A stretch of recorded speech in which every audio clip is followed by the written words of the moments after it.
आज दो तीन मसले हैं और आप लोगों की भी दिलचस्पी होगी कुछ और सवाल पूछने में। सबसे पहले मैं शुरू करता हूँ, उसके बाद दिलीप जी अपनी बात रखेंगे और अंत में योगेश जी जो पंजाब के संदर्भ में कुछ बातें कहेंगे। दो बातें हैं। एक तो ये है कि जिस तरीके से बीजेपी के लोग और आरएसएस के लोग देश के उपराष्ट्रपति पर जिस तरीके से हमला किया गया है और सांप्रदायिक चश्मे से देखने की कोशिश की गई है, आम आदमी पार्टी उसकी घोर निंदा करती है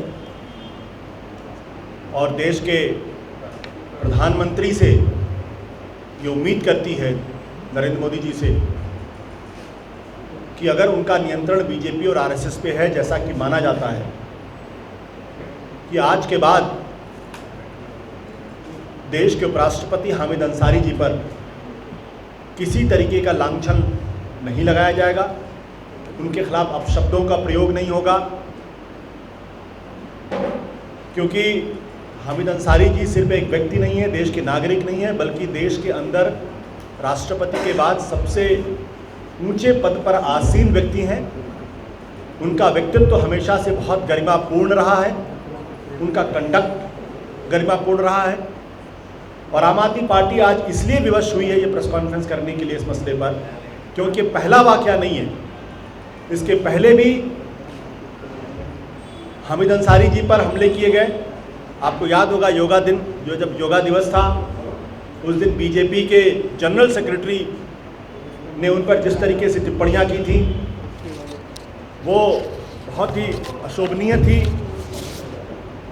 मैं पढ़ के सुना देता हूं कि उस दिन राम माधव जी ने क्या कहा था।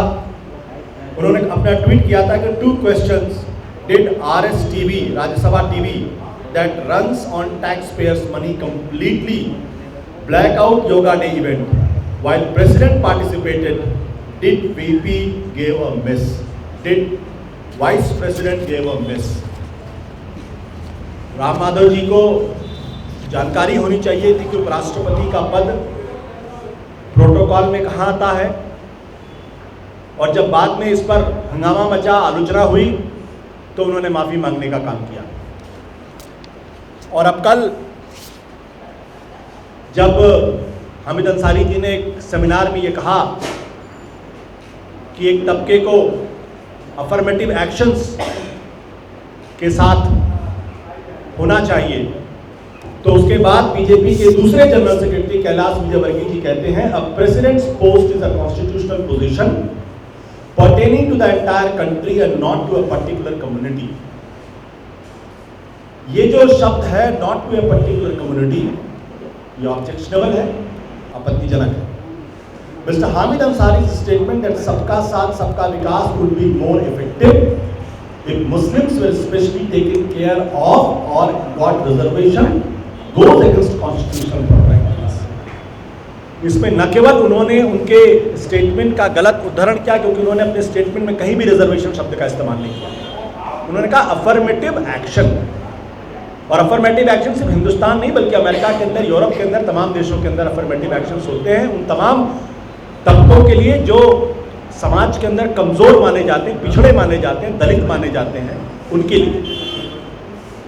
लेकिन उनको टारगेट करके जिस तरीके से निशाना बनाया जा रहा है, ये अपने आप में आपत्तिजनक है और आम आदमी पार्टी इसकी निंदा करती है। साथ ही साथ देश के प्रधानमंत्री से उम्मीद करती है कि अगर उनका आरएसएस, विश्व हिंदू परिषद, और मैं विश्व हिंदू परिषद के नेता का स्टेटमेंट मैं यहाँ नहीं डाल रहा हूँ, जानबूझ के नहीं बोल रहा हूँ, आप लोग जानते हैं, अगर उनका नियंत्रण है जैसा कि माना जाता है, तो वो आरएसएस, बीजेपी और विश्व हिंदू परिषद के तमाम नेताओं की बोलियों पर नियंत्रण रखें, क्योंकि देश के संवैधानिक और सर्वोच्च पदों पर बैठे हुए व्यक्ति पर अगर टिप्पणी होगी तो ना तो देश के लिए अच्छा है, ना लोकतंत्र के लिए अच्छा है। दूसरी बात, आज जिस तरीके से दिल्ली के अंदर मोदी सरकार और आरएसएस के बीच में मीटिंग हो रही है, ये अपने आप में बहुत ही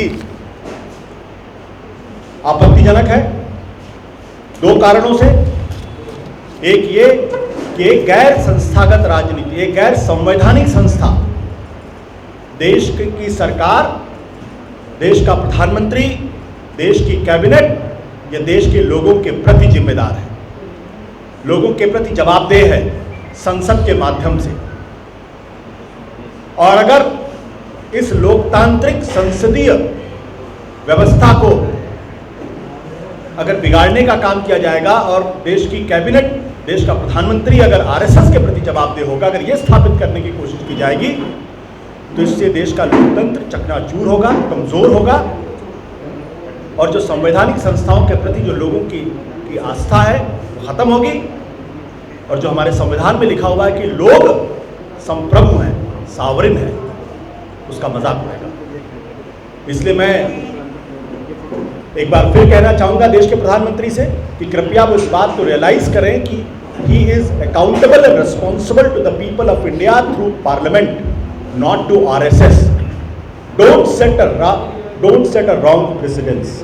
this wrong precedence will not take on the right path. और दूसरी बात, आरएसएस एक ऐसी संस्था है जिसने 1949 में जब गांधी जी की मृत्यु के बाद जब आरएसएस पर प्रतिबंध लगा था, तो उनके नेता हैं गोलवालकर, माधव गोलवालकर, जो उस वक्त आरएसएस के प्रमुख थे। उन्होंने सरदार पटेल से चिट्ठी लिखकर कहा कि हमारे ऊपर से बैन हटाया जाए। सरदार पटेल ने 3 शर्तें रखी थी, जिनकी मूर्ति बनाना चाहते हैं, जिनको ये अपना आराध्य पुरुष मानते हैं, अपना नेता मानते हैं। उन्हीं सरदार पटेल जी ने कहा कि आप आरएसएस पर से प्रतिबंध तब हटेगा जब आप 3 शर्तें मानेंगे। एक, आप देश को, संविधान को मानेंगे। दूसरा, देश के झंडे को, तिरंगे को सलाम करेंगे, सैल्यूट करेंगे। तब तक नहीं करते थे, ना देश के संविधान को मानते थे। ये सरदार पटेल ने इनसे कहा कि आप लिखित में दीजिए ये बातें। और तीसरा, उन्होंने कहा कि आरएसएस कभी भी राजनीति में नहीं पड़ेगा। और इन 3 शर्तों को जब इन्होंने लिखित में दिया सरदार पटेल जी को, तब इनके ऊपर से प्रतिबंध हटा। और आज अगर आरएसएस देश की राजनीति में शिरकत कर रहा है, देश की कैबिनेट और देश का प्रधानमंत्री वहां जाके जी हुजूरी कर रहा है, उसके सामने अपने पिछले 15 महीने का ब्यौरा दे रहा है, तो स्पष्ट तौर पर राजनीति के अंदर आरएसएस का हस्तक्षेप है। और ये सरदार पटेल को दिए गए उस वायदे के साथ धोखाधड़ी है। इसलिए भी मैं कहूँगा कि देश ने नरेंद्र मोदी जी को प्रधानमंत्री के तौर पर चुना है, देश ने उनके अंदर आस्था व्यक्त की है। वो अपनी आस्था आरएसएस जैसी संस्था के प्रति देना बंद कर दें, क्योंकि ये देश की लोकतांत्रिक परंपराओं और संविधान के खिलाफ